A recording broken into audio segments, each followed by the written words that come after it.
feuds, marital discord, and a seemingly endless barrage of bizarre events. All of these things happened during the making of Don't Worry Darling, but let's talk about the movie.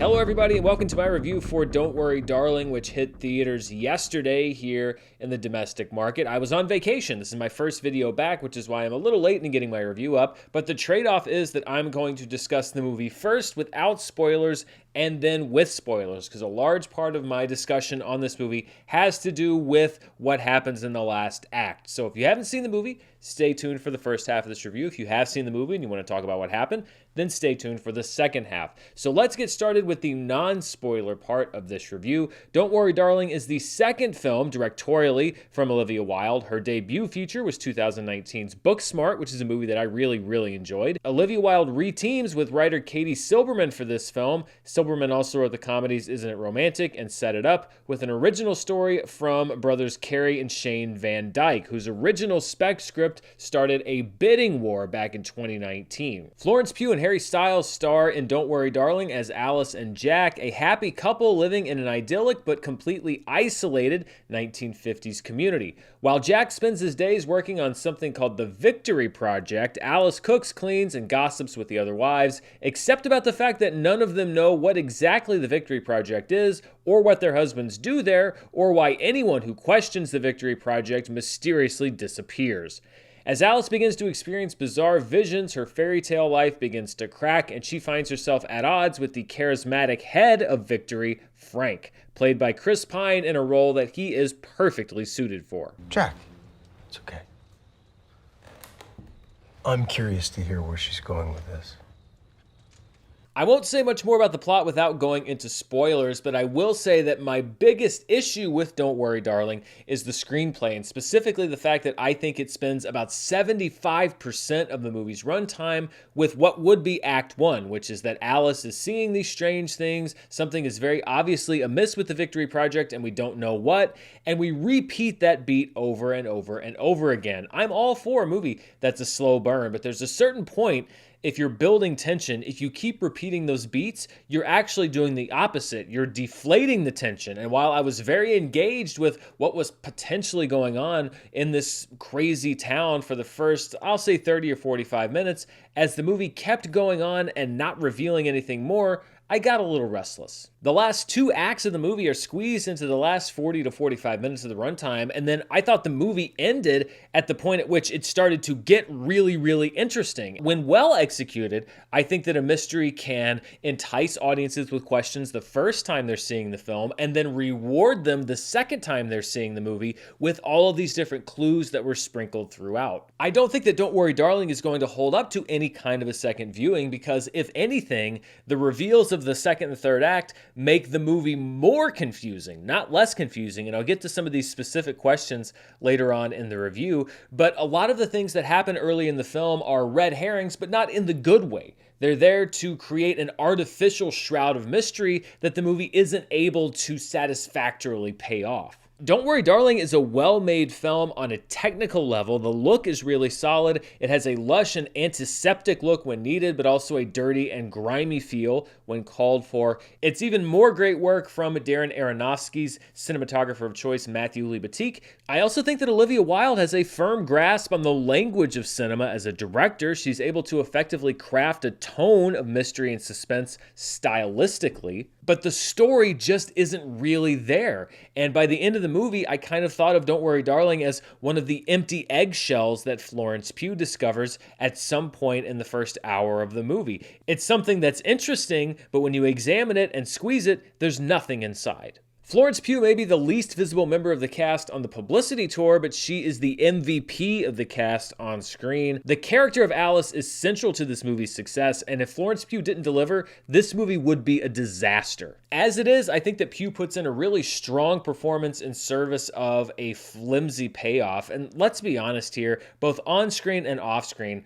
I think that Florence Pugh deserves so much better than this movie in so many ways. Chris Pine is also a standout as the mysterious founder of the Victory Project. Frank, charming one minute and sinister the next, he really oozes the kind of killer charisma that this movie needs. And the best scene in this movie is a kind of delicate showdown between Frank and Alice over the dinner table after Frank encourages Alice to keep asking questions about the Victory Project. He's using all of us. Do you even know what the Victory Project actually is? Have you ever asked? Do you?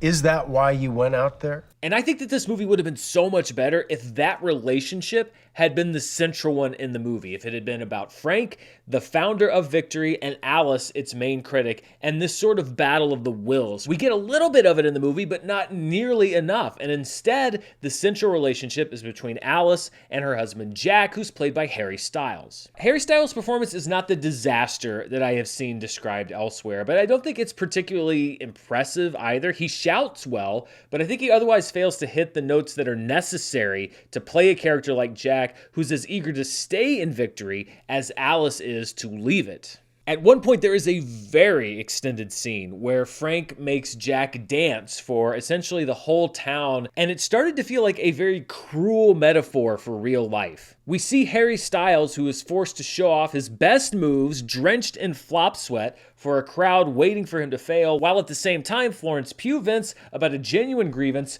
away from the rest of the cast. I'm not saying that Harry Styles' performance in this movie is a failure, but I wouldn't exactly deem it a success either. So if you want to stay completely spoiler-free on Don't Worry Darling, then I'll say in summary that I thought that this movie was full of interesting parts that were in search of a hole that wasn't there. Some would say that the movie was hurt by the real-life drama that was surrounding it. I would say that the drama around Don't Worry Darling attracted far more attention to this film than it would have merited otherwise. So those are the last of my thoughts without going into specific spoilers. I'm going to talk about the big twist in the movie, so if you haven't seen the movie or you care about getting spoiled on the twist, now would be the time to exit, because we are going to start talking about the third act, second and third act really, of this film right now. So let's start with the concept of the twist, which is that the Victory Project is actually a simulation and that Alice has actually been pretty much kidnapped and forced to live as this avatar, this 1950s housewife,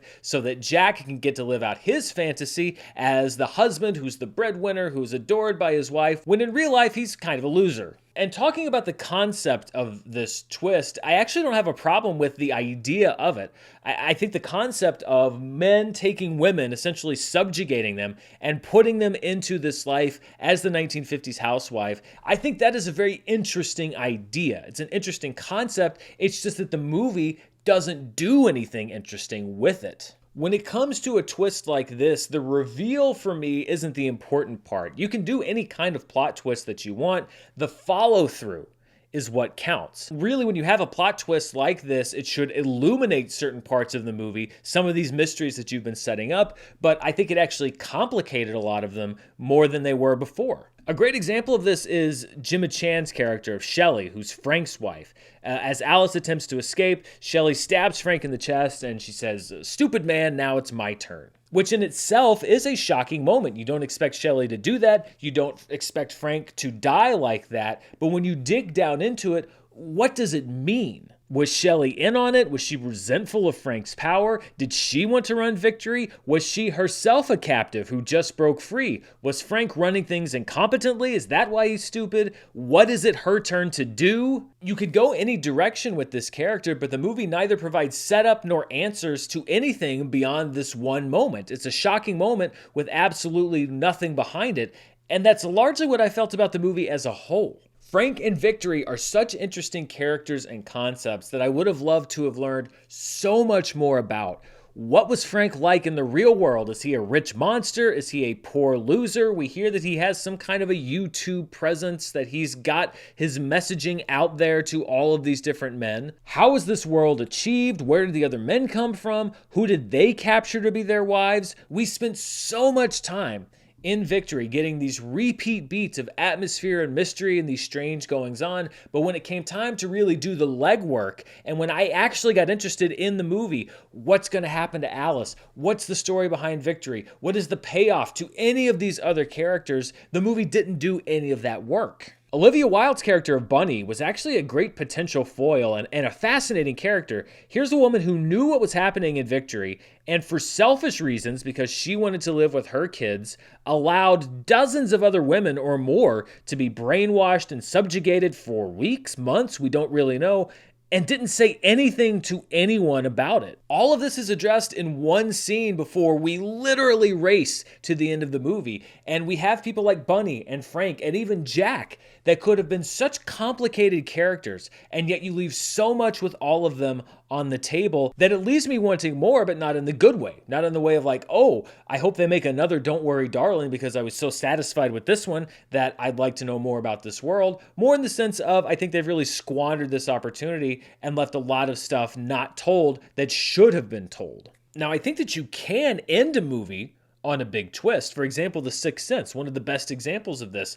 The big Bruce Willis reveal happens about 3 minutes before the end credits roll, but the reason that works is because you realize that they've been setting that up for the entire movie right under your nose, so that when you rewind the movie in your head, you understand how this is a satisfying story. That doesn't happen with Don't Worry Darling. When I rewind Don't Worry Darling in my head, all of the stuff that happened earlier in the movie just seems like a time waster in order to prolong this atmosphere of mystery and suspense, and I'm left with so many different questions. For example, why are these strange things happening to Alice? Is it a side effect of the treatment? And if so, why are she and Margaret the only two that experience it? What's the significance of the red airplane? Margaret's son had a red plane toy. Alice saw a vision of a red plane crashing. Is that meaningful in any way? What's the medication that was given by the doctor to both Margaret and Alice? And how's it supposed to help? Because it's fake, and if it's not real medication, of course it wouldn't help them. If it was real medication, then why didn't Jack just give it to Alice in the real world? And why did the doctor have a redacted medical file for Margaret in his briefcase if the briefcase wasn't real and Margaret was dead? Did Jack just work a menial job in the real world? Because he comes home in the middle of the day one time, so it seems like Victory somehow could contact him if he didn't work for Victory. And how did all of the other husbands all work jobs that require them to go to work at the exact same time every day and apparently work the same shift? Is Victory powerful in the real world? Because Alice is told that they would be coming after her real body, but who is they? And what are the weird earthquakes that happen in Victory almost every day? Are they just part of the programming to convince the wives that their husbands are working? Also, why would Frank encourage Alice to keep asking questions if that could possibly lead to her escape? Was he testing the system in some way? And why didn't Alice escape the first time that she went to headquarters? And once Alice did escape, how was she going to get away? She's tied to a bed next to a guy who's now dead. Did they live in an apartment building? And also, did nobody come looking for Alice? Did nobody think it was weird that she disappeared from her job one day as a doctor for some unknown period of time? And what about all of the other women? I'm presuming that most of them are also missing. Did nobody go looking for any of them or make any connection to the fact that they've been kidnapped by either their husbands or boyfriends or weird, creepy guys? Nobody was found. No link was ever found to this program. And let me be clear, not every movie can answer every single question that comes up, or else each movie would end with like 30 minutes of dialogue of someone just looking straight into camera and explaining every intricacy. But great movies are structured and executed in a way that you don't care about the answers to these unanswered questions. They're not critical to the success of the film. Here, I think that these movies aren't complete without the answers to these questions, and yet the movie makes no attempt to answer any of them. And I also want to say that I'm not judging this movie for what it's not. I'm judging it for what it is, which was a somewhat predictable mystery that didn't really have much behind it. I suspected about 45 minutes in that we were not living in the Victory that was being presented to us, and I figured that we were probably somehow in the modern day. Largely because anytime a movie keeps on stressing that we're in the idyllic 1950s, I start to believe you less and less that we are actually in the idyllic 1950s. Not that the 1950s were that idyllic anyway. Ultimately, I think that Don't Worry Darling could be a cautionary tale, not about any of the off-screen drama. I don't really know what's going on with any of that, and quite frankly, I don't care about most of it, except whether or not Chris Pine was spat upon by Harry Styles. I need an immediate and categorical answer to that question. All the other stuff, don't really care. What I do think this movie could be a cautionary tale about, though, is the dangers of investing a movie or a story too much in the cleverness of a twist, because that's what I feel like happened with this movie. You had a roster of pretty good actors, some better than others. You had great people working behind the camera. There was a lot of talent. There was a lot of money behind this film. And yet it seemed like when it came to the script, all of the trust went into the twist of the movie and the symbolism of that twist without how it services the rest of the story. You will hear me talk about this in so many different reviews. For me, it is all about story, story, story. No matter what the genre is, if it's an animated film, it could be the simplest story in the world. If it's executed well, I'm probably going to like the movie. It could be the most complicated story in the world. If it's executed well, I'm probably going to like the movie. Great movies almost always are great stories, and that's what was missing from Don't Worry, Darling, first and foremost. It's just another example that you can have everything in the world going for you, but if you're not saying something interesting, then it's going to be very hard for your movie to succeed. So those are my thoughts, both spoiler and non-spoiler, on Don't Worry, Darling. What did you think? Did you already check out the movie? Were there Harry Styles fans in your screening? I've heard reports from all around that there were legions of Harry Styles fans that may have disrupted or perhaps added to the atmosphere for many screenings. That wasn't the case when I went to see the film. Let me know down in the comments below. And as always, thank you so much for watching me here on the channel. I'll be back next week with more box office news. I'll also have up-to-date stuff on the streaming shows, movies that are coming out, entertainment news, you name it. Thanks for spending part of your day here with me. Until next time, stay safe, and I'll see you then. Bye.